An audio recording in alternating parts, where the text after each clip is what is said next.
کیا ایران پر دوبارہ بڑے حملے کی تیاری کی جا رہی ہے کیونکہ اہم ہتھیار مشرق وسطی روانہ کر دیے گئے ہیں؟ ناظرین، دنیا کے نقشے پر ایک ایسا سمندری راستہ ہے جہاں اگر چند دن کے لیے بھی جہاز رک جائیں تو اس کی گونج صرف خلیج تک نہیں بلکہ پیٹرول پمپ سے لے کر عالمی منڈیوں تک سنائی دیتی ہے۔ اسی سمندری راستے پر امریکہ اور ایران آمنے سامنے ہیں۔ جی، وہ راستہ ہے آبِ ہرمز کا، جہاں کشیدگی ختم نہیں ہو رہی بلکہ روزانہ اس میں اضافہ دیکھنے میں آ رہا ہے۔ ایسے میں ایک اور خبر بھی سامنے آئی ہے جس نے پورے خطے میں خطرے کی گھنٹی بجا دی ہے۔ خطرناک بحری بیڑا بھی روانہ کیا گیا ہے۔ آخر واشنگٹن کے ذہن میں کیا چل رہا ہے؟ کیا امریکہ واقعی دوبارہ ایران پر حملوں کی تیاری کر رہا ہے؟ کیا اسرائیل اس ممکنہ کارروائی میں دوبارہ امریکہ کے ساتھ کھڑا ہوگا؟ اور سب سے بڑا سوال، اگر آبِ ہرمز میں ایک چنگاری بھی بھڑک اٹھی تو اس کی آگ کہاں تک جائے گی؟ آج کی ویڈیو میں اسی خطرناک صورتحال کی تہہ تک جائیں گے، کیونکہ اس بار معاملہ صرف ایران اور امریکہ کا نہیں ہے، اس کے اثرات پوری دنیا تک پہنچ سکتے ہیں۔ دوستو، اسرائیلی میڈیا نے ایک خطرناک خبر دی ہے۔ اس کے مطابق امریکی سینٹرل کمانڈ یعنی کہ سینٹ کام کے سربراہ ایڈمرل بریڈ کوپر نے ایران پر دوبارہ حملے شروع کرنے کی تجویز دی ہے۔ صرف حملے نہیں بلکہ ایران کے تیل، گیس اور بجلی کے بنیادی ڈھانچے کو ٹارگٹ کرنے کی بات کی جا رہی ہے۔ سوال یہ ہے کہ کیا امریکہ واقعی ایران کے خلاف دوبارہ جنگ شروع کرنے کی تیاری کر رہا ہے؟ اور اگر ایسا ہوا تو کیا صرف ایران متاثر ہوگا یا پھر اس جنگ کی لپیٹ میں آبِ ہرمز، عالمی تیل کی سپلائی اور پاکستان سمیت پوری دنیا کی معیشت بھی آ جائے گی؟ پوری صورتحال آپ کو سمجھاتے ہیں۔ سب سے پہلے امریکہ کے تازہ بیان سے بات شروع کرتے ہیں۔ امریکی وزیر دفاع پیٹ ہیگس نے واضح الفاظ میں کہا کہ امریکی بحریہ ایران کی ناکہ بندی کو غیر معینہ مدت تک برقرار رکھ سکتی ہے۔ ان کے مطابق امریکہ اپنے جنگی بحری جہازوں کو ایک کے بعد ایک تبدیل کر رہا ہے اور کرتا رہے گا اور خطے میں اپنی بحری موجودگی برقرار رکھے گا۔ یعنی کہ واشنگٹن کا پیغام بظاہر یہ ہے کہ ایران کی ناکہ بندی وقتی نہیں ہے، طویل عرصے تک جاری رہ سکتی ہے۔ یہاں ایک اور اہم پیشرفت بھی سامنے آتی ہے۔ اطلاعات یہ ہیں کہ امریکی طیارہ بردار بحری جہاز USS جارج واشنگٹن مشرق وسطیٰ کی طرف بڑھ بھی رہا ہے، جہاں وہ USS ابراہم لنکن کی جگہ بھی لے سکتا ہے۔ اب ذرا آپ تصور کریں کہ ایک طرف ناکہ بندی جاری ہے اور اس کی بات بھی کی جا رہی ہے، دوسری طرف طیارہ بردار بحری جہاز کی خطے کی جانب پیش قدمی بھی جاری ہے، تیسری طرف ایران کے خلاف دوبارہ حملوں کی مبینہ تجاویز سامنے آ رہی ہیں۔ یہ تینوں چیزیں ایک ساتھ سامنے آ رہی ہیں، یعنی کہ دال میں کچھ کالا ضرور ہے۔ اب آتے ہیں اس پوری کہانی کے سب سے اہم مقام پر، آبِ ہرمز کی طرف، جو یہ صرف ایک سمندری راستہ نہیں ہے، یہ عالمی توانائی کی سپلائی کے لیے انتہائی اہم راستہ ہے۔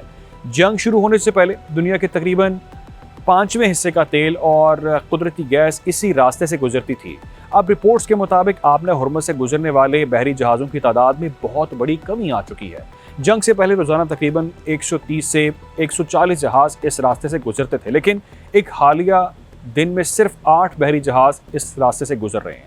یہ فرق معمولی نہیں ہے، یہ عالمی تجارت کے لیے بڑا خطرہ ہے، کیونکہ اگر آبِ ہرمز میں جہازوں کی آمد و رفت محدود ہو جاتی ہے تو اس کا براہ راست اثر تیل، گیس، شپنگ، انشورنس اور بالآخر عام صارف کی جیب پر پڑ سکتا ہے۔ دوستو، امریکی دھمکیوں اور موجودہ صورتحال پر ایران بھی خاموش نہیں ہے۔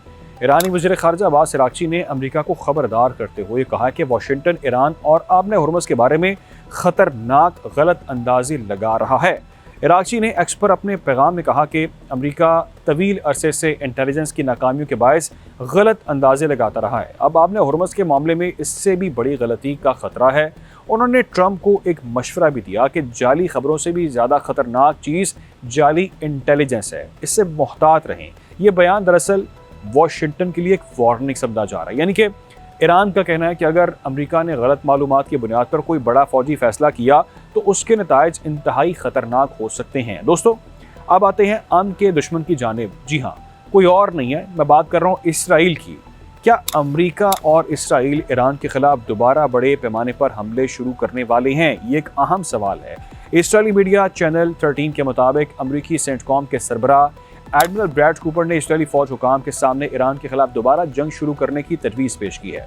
رپورٹ کے مطابق ان کا موقف تھا کہ ایران کے بنیادی ڈھانچے کو نشانہ بنایا جائے، خاص طور پر تیل کی تنصیبات، گیس کا انفراسٹرکچر اور بجلی کے نظام کو۔ رپورٹ میں یہ بھی کہا گیا ہے کہ کوپر نے کہا کہ ایران کے بنیادی ڈھانچے کو نشانہ بنانے سے کھیل کے اصول تبدیل ہو جائیں گے اور ایران کو شدید نقصان پہنچے گا۔ لیکن یہاں ایک انتہائی اہم بات سمجھنا ضروری ہے، یہ دعویٰ اسرائیلی میڈیا کی رپورٹ پر مبنی ہے۔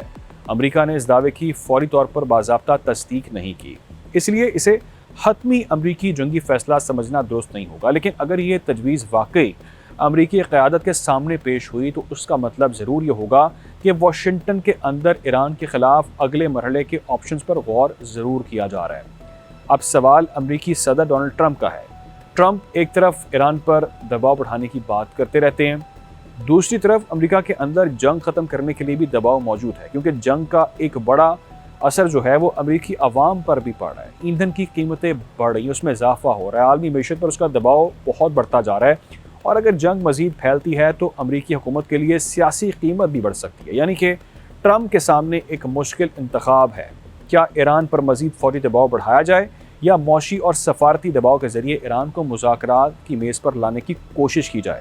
آپ ذرا ایران سے باہر نکل کر دنیا کو دیکھتے ہیں۔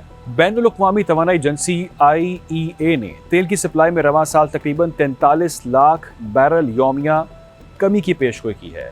یہ اعداد و شمار معمولی نہیں ہے۔ اگر آپ نے ہرمز طویل عرصے تک متاثر رہتی ہے اور جنگ مزید پھیلتی ہے تو تیل کی عالمی منڈی میں دباؤ بڑھ جائے گا۔ اس کا مطلب کیا ہوگا؟